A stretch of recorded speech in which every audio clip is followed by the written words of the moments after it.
టీడీపీని ఆదరించినట్లు జనసేనను ఆదరించాలని Tirupati TDP incharge Sugunamma కోరారు. Tirupati assembly కూటమి అభ్యర్థి ఆరణి శ్రీనివాసులు తరపున ఇంద్రానగర్ లో ప్రచారం నిర్వహించారు. రాక్షస పాలన పోవడానికి అందరూ జనసేనకు ఓటు వేయాలని పిలుపునిచ్చారు. సీఎం జగన్ పాలనలో రాష్ట్రం అభివృద్ధి వెనక్కి వెళ్లిందన్నారు.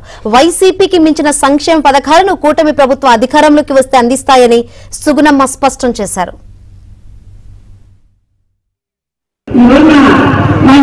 ఎప్పుడెప్పుడు ఈ జగన్మోహన్ రెడ్డిని తిట్టి పంపడం, ఈ రాక్షస పరిపాలన, ఈ చరిత్రను ఆంధ్రప్రదేశ్ రాష్ట్రానికి పట్టినటువంటి చరిత్రాన్ని ఎప్పుడెప్పుడు వదిలించుకుందామా అంటే ఆ తరుణం ఆసన్నమైంది. మే 13వ తారీఖున మన రాష్ట్రం అంతా కూడా ఎన్నికలు జరుగుతున్నాయి.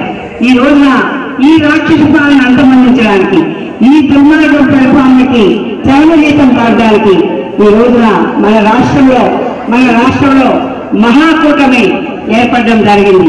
బీజేపీ పార్టీల కలయికతో మనం అందరూ కూడా మూకుమ్మడిగా మరి దాడి చేసి ఈ జగన్మోహన్ రెడ్డిని తిప్పి పంపాలనేది మనందరి ధ్యేయం కూడా.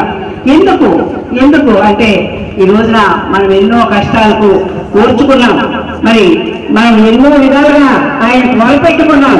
అయినా కానీ ఆయన మన వెళ్ళలేదు, మనల్ని ఆలోచించలేదు, మనకు మంచి జరగలేదు. కాబట్టి ఇంకా మనం అంతా కూడా నిర్ణయించుకోవడం